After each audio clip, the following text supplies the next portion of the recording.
Bonsoir Margot, quel est le programme ? Bonsoir Maréline, bonsoir à tous. L'Ukraine va-t-elle être sacrifiée sur l'autel d'un nouvel ordre mondial ? Un émissaire américain imagine une séparation entre zone européenne, zone russe et au cœur de tout ça, une zone démilitarisée. Et tout cela, bien évidemment, sans les États-Unis. On en parle avec Bernard-Henri Lévy à partir de 20h30 qui rentre tout juste d'Ukraine. Et puis à 21h, votre documentaire...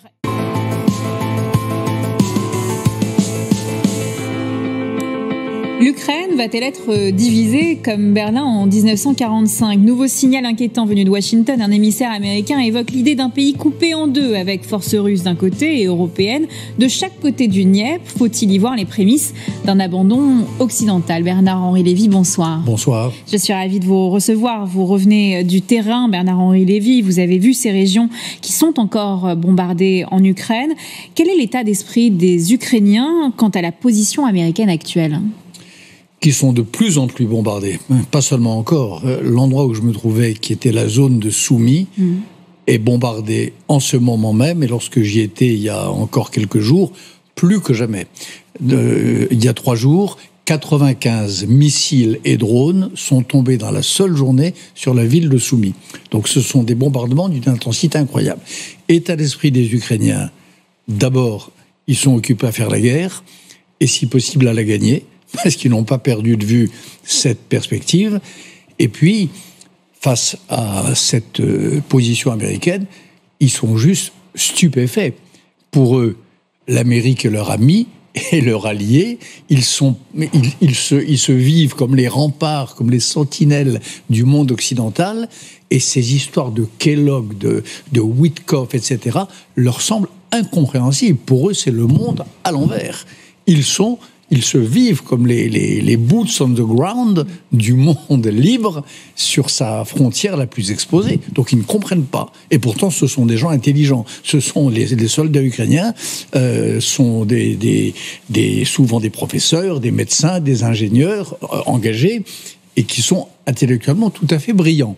Mais ils ne comprennent pas ce chaos qui règne à Washington et que Washington tente de semer dans le monde. Vous l'avez dit, vous rentrez de Soumy, la ville de Soumy à seulement une trentaine de kilomètres de la frontière russe.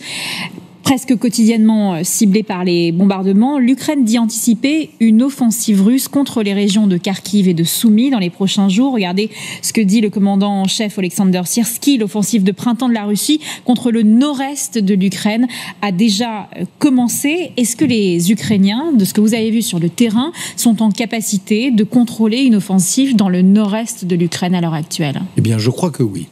Et c'est ce que dit d'ailleurs aussi, peut-être pas dans la même déclaration, le général en chef des armées ukrainiennes, Oleksandr Syrski. Que vous avez rencontré d'ailleurs. Que j'ai rencontré, que j'ai longuement interviewé la semaine dernière, et qui, lui, n'a aucun doute ni sur le moral de ses soldats, ni sur leur capacité défensive, ni par conséquent sur leur capacité à stopper le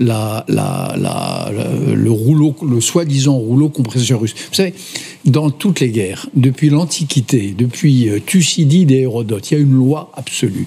C'est que l'essentiel, c'est les hommes, ou les femmes, enfin les êtres humains, leur volonté de se battre ou non, leur conviction, leur morale, leur sentiment de défendre quelque chose de grand.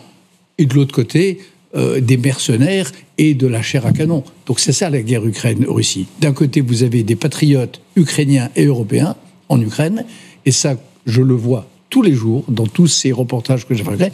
Et de l'autre côté, vous avez des mercenaires chinois, vous avez des combattants nord-coréens au cerveau lavé, et vous avez des Russes qui ne savent pas ce qu'ils font là. Dans ces cas-là, vous pouvez mettre toute la technologie que vous voulez. Vous pouvez vous battre à 1 contre 5, comme c'est le cas. C'est en effet un Ukrainien contre 5 Russes. L'avantage demeure aux Ukrainiens. Et ils ne s'inquiètent pas du recrutement sur le terrain. Ils ont du mal à recruter, c'est le cas.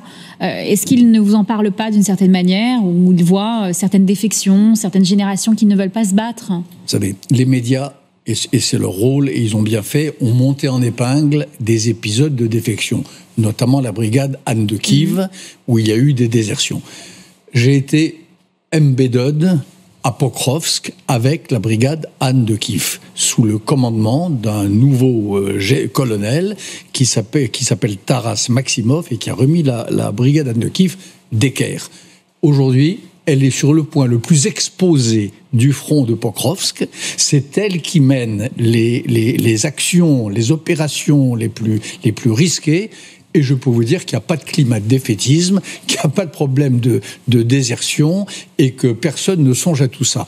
Donc voilà, il y a eu des épisodes, il y a eu des moments, quand vous envoyez au front une brigade fraîchement formée, évidemment c'est des humains, donc il y a des états d'âme, mais cela a été considérablement enflé par nous tous, par la presse. Mais ça n'est pas la réalité générale du terrain. La généralité, vous savez, en Ukraine, ce qui est vrai, c'est des pères qui choisissent de faire la guerre à la place de leurs fils quand ils le peuvent. Quand il y a le choix, c'est ça les familles ukrainiennes. Quand il y a le choix, c'est le papa qui dit « Moi, j'ai déjà 50 ans, eh bien, je ferai mon devoir, je suis prêt à me battre pour que mon fils ou ma fille, qui ont 20 ans, qui sont la fleur de l'Ukraine et de sa jeunesse, peut-être y aille un peu plus tard. » C'est ça la vérité. Mais le jour où le tour vient des jeunes femmes et des jeunes hommes d'y aller aussi, ils y vont.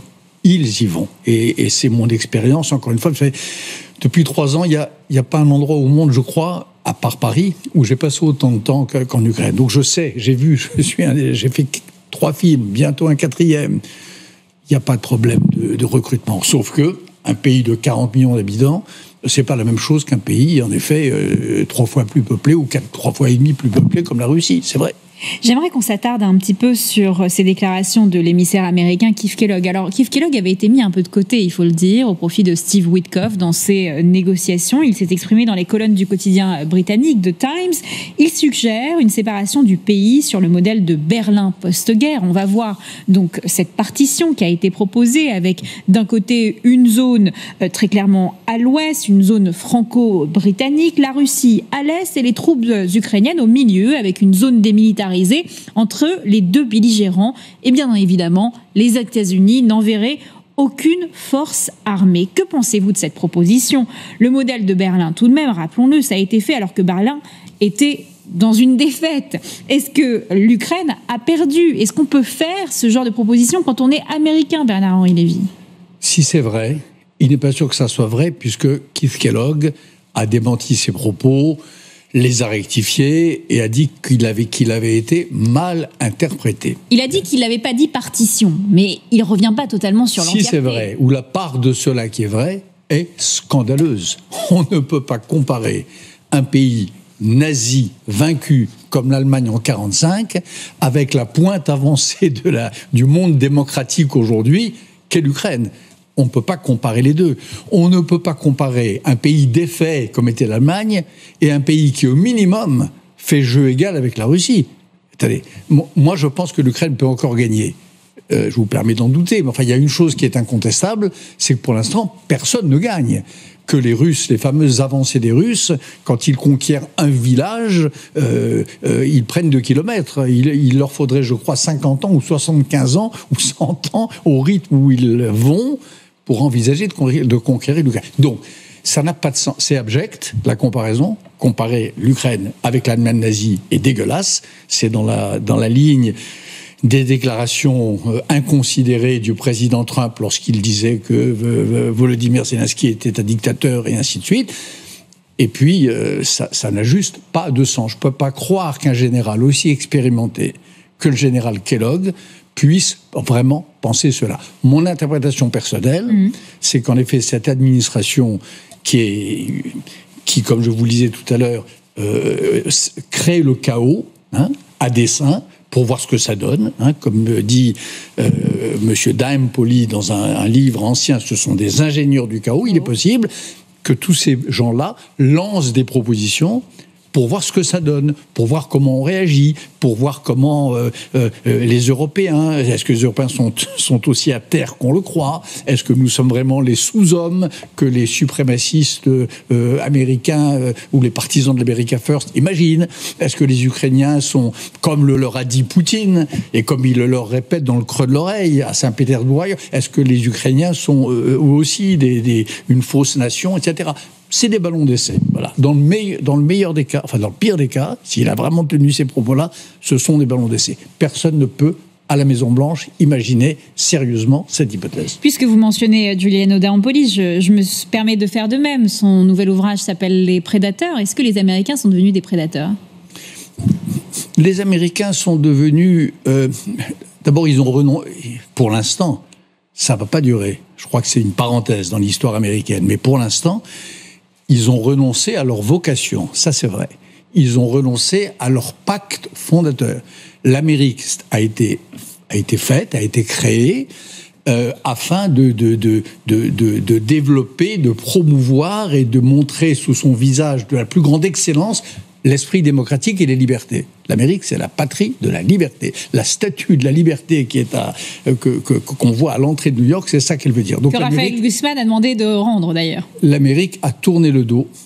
Pour l'instant, cette Amérique-là a cette vocation. Ça, c'est incontestable. Ce qui me semble incontestable aussi, c'est qu'on ne raye pas, on ne fait pas par des décrets présidentiels, on ne fait pas litière d'une aussi longue et belle histoire. Donc je crois que cette parenthèse-là ne durera pas. Vous verrez. Vous savez, l'état de grâce, dans toute démocratie, ça dure le temps que durent les grâces. Dans cette démocratie-là, ça sera peut-être encore plus court.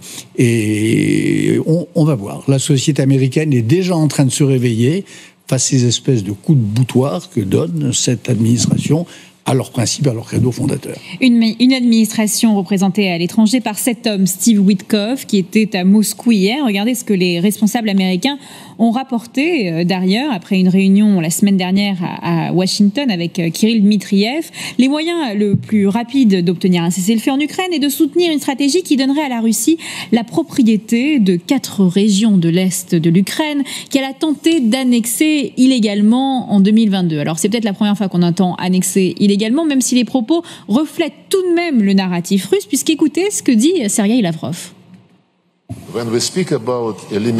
Lorsque nous parlons d'éliminer les causes profondes de tout conflit, y compris le conflit ukrainien, c'est le seul moyen de résoudre le problème et d'établir une paix durable. Éliminer les causes profondes. Le président Trump a été le premier, jusqu'à présent, je pense, presque le seul parmi les dirigeants occidentaux à répéter avec conviction, à plusieurs reprises, que c'était une énorme erreur de faire entrer l'Ukraine dans l'OTAN. Il a reconnu, ce sont les mots de Sergueï Lavrov, il a reconnu que c'était une erreur de faire entrer l'Ukraine dans l'OTAN, comme s'il y avait une sorte d'amitié qui s'était créée entre ces deux pays-là. Et puis Donald Trump, qui tout de même commence à s'impatienter, puisqu'il dit très clairement il faut que la Russie se bouge. Et même la Maison-Blanche le dit très clairement, la frustration du président commence à monter. Écoutez. Mais je pense que Donald Trump a clairement indiqué qu'il était continuellement frustré par les deux parties de ce conflit et qu'il souhaitait voir ces combats prendre fin. Il veut que la guerre prenne fin. Est-ce que Donald Trump est en train de se rendre compte très clairement qu'il n'arrivera pas finalement à avoir ce qu'il souhaite des Russes ? Je pense que Donald Trump est en train de se rendre compte de deux choses, il me semble. Je suis moins expert en affaires américaines qu'en affaires ukrainiennes, mais je vous donne mon sentiment. La première chose, c'est que Poutine est peut-être, hélas, plus malin que lui, meilleur négociateur, et qu'il est en train de se jouer de lui. Et deuxièmement, je crois que l'administration américaine est en train de comprendre que les Ukrainiens ne se laisseront pas faire comme ça, que les Ukrainiens ne renonceront pas aux 4 oblasts concernés, surtout quand on est comme eux en position de force, il n'est même pas question une seconde de renoncer à cette part de leur territoire. Quant aux causes profondes, vous savez, les causes profondes de cette guerre, bien sûr qu'il y a des causes profondes. C'est la Russie qui ne reconnaît pas, qui ne conçoit pas l'existence d'une nation ukrainienne. C'est 2, la Russie qui hait les principes de liberté et de démocratie. Écoutez tous les discours de Poutine au club Valdai dans les années qui ont précédé l'invasion à grande échelle, c'était pour dire ça, que l'Ukraine était haïssable parce qu'elle incarnait cette démocratie. Et 3, la haine de l'Europe. Il y a les causes profondes, ce sont, dans les 4-5 années qui ont précédé la guerre totale, c'était des dirigeants russes qui n'ont cessé de dire « nous voulons briser l'épine dorsale de l'Europe. Nous voulons briser au cœur, toucher au cœur, l'âme européenne. C'est ça la cause profonde de la guerre en Ukraine. Il n'y en a pas d'autre. Et ces histoires d'OTAN, c'est de la blague. Qui a proposé l'entrée de l'Ukraine, sérieusement, l'entrée de l'Ukraine dans l'OTAN? À part quelques intellectuels, comme André Glucksmann et moi-même, en 2008, dans une lettre à Madame Merkel et au président Sarkozy, et on s'était fait renvoyer dans les cordes. Renvoyer dans les cordes. Ça, c'est de la propagande russe. Hélas, personne n'a imaginé, n'a proposé sérieusement que l'Ukraine entre dans l'OTAN. Et si l'Ukraine était entrée dans l'OTAN, comme moi je le souhaitais depuis longtemps, je pense qu'elle n'aurait pas été agressée. Donc je crois que c'est l'inverse. C'est pas la menace d'une entrée dans l'OTAN qui fait que la Russie a déclenché la guerre, c'est parce que l'Ukraine n'était pas dans l'OTAN que la Russie a osé l'attaquer et tenter de la dépecer comme elle l'a fait. Pourtant, certains disent que les plans de la Russie, eh bien, ce sera peut-être un jour d'attaquer des pays baltes d'une certaine manière. Quand on sait très clairement que la Grande-Bretagne et la France prévoient de présenter un plan complet de forces de dissuasion d'après-guerre en Ukraine au président américain Donald Trump d'ici quelques semaines. Quand vous rappelez ce leitmotiv de la Russie, cette psyché du Kremlin très claire qui dit on veut retrouver cette grande Russie, on veut revenir à nos anciennes frontières, est-ce qu'une coalition de volontaires serait suffisante pour dissuader la Russie ? Mieux que la coalition de volontaires. Je pense que s'il y avait une vraie volonté affirmée, affichée, déterminée de défendre l'Ukraine, mais pas de la défendre après un cessez-le-feu, quand elle aurait été amputée d'une part de son territoire, la défendre maintenant. S'il y avait une volonté affirmée de défendre Soumy, de défendre Pokrovsk, je pense que Poutine y réfléchirait à deux fois. Voilà. Je pense cela depuis des mois. Poutine n'est qu'apparemment fort. Apparemment fort, ça veut dire quoi? Ça veut dire qu'il est fort de nos faiblesses. C'est parce que nous sommes faibles, c'est parce que nous avons peur, c'est parce que nous cédons à son chantage, c'est parce que nous croyons à son bluff nucléaire, par exemple, entre autres, que Poutine est fort. Mais Poutine en soi n'a pas la force qu'on lui prête, encore une fois. Mais vous pensez qu'il peut aller sur un pays de l'OTAN, si on le laisse faire ? Mais je pense que si, en effet, on le laissait vaincre l'Ukraine, si, en effet, l'Europe se couchait devant lui, si l'Europe se démembrait à la faveur de cette tragédie ukrainienne, alors oui, les signaux seraient au vert et toutes les aventures pour lui seraient possibles. De même que si l'Ukraine tombait, il ne faudrait pas 5 minutes pour que les Chinois attaquent Taïwan et pour que l'Iran tente de reconstituer son empire en confetti. Bien sûr, il faut arrêter Poutine. Si on veut la paix, si on veut qu'un semblant d'ordre international revienne, il y a une solution. C'est pas les territoires, c'est arrêter Poutine. C'est lui faire sentir qu'il n'est pas le maître du monde, qu'il n'est pas l'empire montant le plus puissant de la région ou de la planète, ce que de fait il n'est pas. Est-ce qu'on laisse monter, comme vous dites, un autre empire, qui est l'empire perse, avec les Iraniens considérés comme un autre prédateur sur la scène internationale? Nouveau dossier au cœur des priorités américaines, puisque l'émissaire de Donald Trump, Steve Witkoff, s'est aussi rendu au sultanat d'Oman pour discuter du nucléaire iranien. Écoutez. Je ne veux pas qu'ils aient d'armes nucléaires. Je veux que l'Iran soit un pays merveilleux, grand et heureux. Mais ils ne peuvent pas avoir d'armes nucléaires. Et nous allons négocier avec eux samedi. Et puis la réponse des Iraniens à ce sujet. Ni nous, ni l'autre partie ne voulons de négociations infructueuses, de discussions pour le simple fait de discuter, d'une perte de temps et de négociations qui s'éternisent. La partie américaine a également déclaré que l'accord souhaité était celui qui pouvait être atteint dans les plus brefs délais, mais cela ne serait pas facile et nécessiterait la volonté des deux parties. Il parle même d'un accord équitable. Vous qui connaissez si bien la Libye, Bernard-Henri Lévy, est-ce qu'un scénario à la libyenne peut être envisagé? On se rappelle qu'après l'invasion américaine de l'Irak en 2003, la Libye a entièrement renoncé à son programme nucléaire pour éviter la menace de la force militaire américaine. Est-ce qu'on peut y croire de cette manière, de faire pression de cette manière-là sur l'Iran, surtout avec Israël, qui n'attend qu'une chose, c'est de pouvoir taper ces installations-là? Est-ce qu'on peut croire à un scénario à la libyenne, très clairement? Écoutez, l'Iran n'est plus justement là, en ce moment, l'empire qu'elle était, il y a encore 1 an ou 1 an et demi. Elle a perdu son bras armé Hezbollah. Elle est en train de perdre son allié Hamas. Elle est très affaiblie. Elle est rayée de la carte syrienne. Donc aujourd'hui, l'Iran est faible. Et je pense, moi, que l'Iran aujourd'hui n'a pas le choix. Voilà.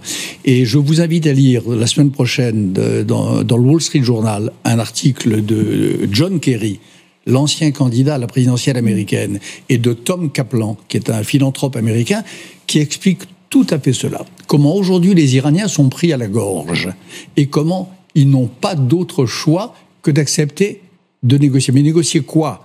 Pas un moratoire, pas une vague renonciation à la nucléaire, une renonciation définitive, avec des inspections sérieuse, avec une agence internationale contre la prolifération nucléaire qui ait les moyens de remplir ses missions. Voilà. Je crois que l'Iran n'a pas le choix.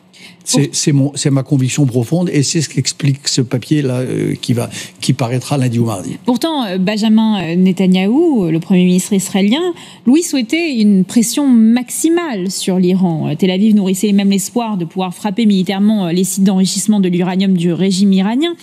Comment vous expliquez ce presque désaccord israélo-américain? C'est-à-dire que Benjamin Netanyahou, en partant de la Maison-Blanche, ses équipes ont un peu expliqué qu'ils ne s'attendaient pas à ces négociations, étaient même surpris qu'il y ait des négociations. Attendez, vous savez, l'administration américaine d'aujourd'hui, ce sont des drôles de personnages. Ils n'ont pas d'amis. C'est à peine s'ils ont des alliés, ils ont des intérêts. D'accord ? Il n'est pas exclu que les Israéliens aillent au-devant de grandes déceptions avec leur allié américain d'aujourd'hui. Ce n'est pas exclu. Ce n'est pas exclu que Jérusalem soit en effet, je dirais pas trahi, mais en tout cas déçu par les positions américaines. C'est possible. Après, moi vous savez, la guerre est toujours la dernière des options. Des frappes militaires, c'est toujours la dernière des hypothèses. Ce qui est vrai, c'est qu'il n'est pas pensable que l'Iran soit doté de l'arme nucléaire. Un régime d'ayatollahs qui veulent établir la charia sur l'ensemble de la planète, qui pratique le terrorisme d'État sur grande échelle, ne peut pas être doté d'un... Quel qu'en soit le prix, quel que soit le moyen, que ce soit par la négociation ou que ce soit d'une autre manière, cela doit être empêché. C'est ça la certitude. En attendant, l'offensive à Gaza continue. Bernard-Henri Lévy, après des réservistes de l'armée de l'air, c'est des officiers de la marine israélienne qui demandent à leur tour l'arrêt immédiat des combats. La reprise des combats retarde la libération des otages, met en danger les soldats et fait des victimes innocentes. On ne peut pas dire que les Américains ne sont pas non plus une administration pro-israélienne. Ils sont pro-israéliens, ils le disent haut et fort, mais ils penchent plutôt vers un cessez-le-feu durable. Le chef de la diplomatie américaine, Marco Rubio, en a parlé avec son homologue saoudien en disant qu'il faut œuvrer en faveur d'un cessez-le-feu durable dans lequel le Hamas serait complètement désarmé et privé de pouvoir. Vous aviez une vision assez jusqu'au-boutiste de ce qu'il devait se passer à Gaza. Est-ce que c'est toujours le cas à l'heure actuelle ? Non, je ne sais pas ce que vous entendez par jusqu'au-boutiste. Le Hamas doit être anéanti dans toutes ses formes. Deux choses. Un, les otages doivent rentrer à la maison. C'est la première chose. Ce calvaire a trop duré. Et deuxièmement, le Hamas doit quitter la scène. Voilà. Et toutes les pressions que nous exerçons et toutes les pressions que des pays occidentaux peuvent exercer sur des pays amis du Hamas, elles doivent avoir un seul but: convaincre ces pays en question, le Qatar, peut-être l'Égypte, la Turquie en tout cas, les convaincre d'une chose, c'est d'exfiltrer les commandants du Hamas. Voilà. C'est pour que la guerre... Là encore, il ne faut pas inverser les choses, il ne faut pas mettre le monde à l'envers. Pour que la guerre s'arrête, c'est les deux conditions. Que les dirigeants du Hamas embarquent quelque part, comme les gens d'Arafat en 1982 au port de Tripoli au Liban, et débarrassent le plancher, premièrement, et deuxièmement, que les otages reviennent. Ce jour-là, la guerre s'arrête, le cauchemar s'arrête, le cauchemar pour les otages et le cauchemar pour les populations civiles palestiniennes qui ont payé trop cher, en effet, pour la folie criminelle de leurs dirigeants et de leurs complices. Est-ce que c'était le bon moment, selon vous, pour que le président français, Emmanuel Macron, annonce la reconnaissance d'un État palestinien dans les mois à venir ? Non, je ne crois pas que ce soit le bon moment. Non, je crois que s'il y a un moment où la question de l'État palestinien n'est pas à l'ordre du jour, c'est maintenant. Autrement dit, tant qu'il y aura Hamas, ou tant qu'il y aura quelque chose qui ressemble au Hamas, tant que le peuple, la société palestinienne n'aura pas fait sa révolution culturelle, tant qu'elle n'aura pas renoncé à ce projet fou d'éradiquer Israël de la surface de la terre, c'est-à-dire le projet fou d'une Palestine qui irait de la mer au Jourdain. Tant qu'il n'y aura pas ça, je crois qu'il ne faut pas envisager l'État palestinien. Non, je crois pas. Je crois que c'est inenvisageable aujourd'hui. Merci Bernard-Henri Lévy d'avoir été mon invité ce soir. Restez avec nous car ce soir nous vous offrons un documentaire inédit. Ils sont l'élite dans l'ombre. Leurs missions sont secrètes, leur efficacité redoutée.